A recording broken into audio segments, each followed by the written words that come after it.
Hi, this is Rob Warlow from Business Loan Services and welcome to my Friday Business Finance Bulletin, my weekly roundup of news, tips, ideas and strategies on raising finance and dealing with banks. So what are we looking at this week? Well, late payment. We're also going to have a look at something called spot financing. Going to talk a little bit about our new website, which we launched last week. And I've also got a clip from a recent seminar that I delivered in Amsterdam, looking at the subject of selling equity in your business. So, when I'm speaking to business owners one-to-one or even in seminars, and I ask this question, what is the one issue that keeps you awake at night? The answer that normally comes back is poor cash flow and late payment. It's a common problem that most small businesses have. I was reading a survey this week by an automated software provider that deals with automating debtor collection processes called Satago, and they went out and surveyed small businesses, and they found out that 81% of business owners said that they would not chase late payment because it makes them feel uncomfortable. Now, 19% of them also said that if they did chase, they would just feel that they are antagonizing their customer base. Now, I can understand that, but when you've got money owed to you that should be in your bank account, not them, well, you really have to get on the phone and chase. Interestingly, 32% of those surveyed said they just would not chase bad debts. So even if it's gone beyond being a late payer, 32% of them said they still wouldn't chase. Now, this is all really wrapped around systems and processes. And from that survey, they found that 77% of business owners said they didn't have a system, a process, or even a person designated with the job of chasing up payments. And at the end of the day, that's what it's down to, structure and having a systematized way of chasing debts. So if you're one of those ones who's got money owing, get on the phone. Or if you're feeling uncomfortable about that, just get out and outsource the whole debtor collection issue. Now, one firm I use regularly, and this guy I interviewed a couple of episodes ago, a guy called Steve White from Thornbury Collection Services, drop Steve a line, or just go and get your bookkeeper, your accountant, whoever, to go out there and chase that money owed to you. Now, what about the fact that if you've still got all of this money tied up in your business and you still can't get it out, but you need money in order to grow, and that's grow in order to buy stock, in order just to fund a growing debtor book? Well, this week we've helped a couple of clients out with a product called spot financing. Now, what's that? Well, spot financing is kind of like invoice discounting.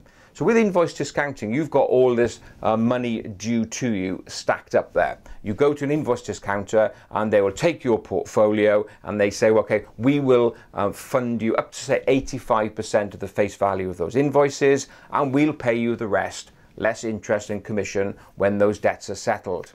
Now, the problem is it ties up all of your portfolio. Now, spot financing is very different. You can just go in and discount or get money in advance against one invoice. So it just means you can be selective as to how you go around picking the invoices. Just gives you a lot more flexibility. So that's becoming an increasingly popular way of being able to unlock cash within your business. If you want to know more about how that can work for you, just drop us a line, info@businessloanservices.co.uk, and we can have a chat with you. So that's spot financing. Check it out. A great way of releasing cash from your business. Now, the most eagle-eyed of you may have noticed that we launched a new website last week. So completely new branding and jazzed it up a little bit. So there we've got all the sections on all the different types of finance we can help you raise.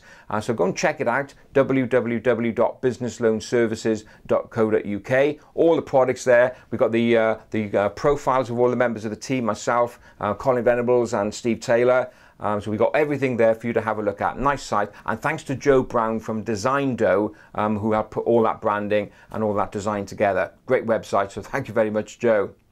Okay, so what's my tip of the week? Well, my tip of the week is taken from a seminar that I did recently in Amsterdam for a guy called Kevin Green. Now, Kevin Green was a star of a Channel 4 program called The Secret Millionaire. He's one of the UK's largest private sector landlords, and I do a number of seminars for Kevin, and recently did one in Amsterdam. And in this clip, we were talking about selling equity in your business, about why you should consider doing it. So let's go to that clip now. So also then, if you're looking to raise money through this route, you've got to make sure you have an exit in your head as to how to get these people back, give the people back their money, and also perhaps you to get control of your company again. As Europeans, we have a problem in selling equity in our businesses. We don't like doing it. If this is in America, they do it all the time. The Americans are prepared to give up shares. There was a study done in the UK last year, and it showed that only 3% of UK business owners have sold equity or shares in their business. Only 3%. That's really low, because we don't want to give up control. With the same here? Yeah, we just don't like doing it. And yet, it's probably the best thing that we can do. Because you know what? I'd rather have 70% of a company this big than 100% of a company that big. Because my 70% is worth by far more, yeah, by giving up that 30%. Because that money, I can do something with it. I can exponentially grow the business by using that money that I've had in. So you end up with a bigger business because you've let it breathe and let it expand. So, selling equity in your business, is that one way that you can release some cash from your business to fund growth? Have a look at it. Good. That's it for this week. I hope you enjoyed this video. As ever, if you did like it, please share it amongst your colleagues and like it on your favorite social network. And that's it. So I look forward to being with you again next Friday afternoon. And as ever, have a great and profitable and successful week. And I'll catch you next Friday. Bye-bye now.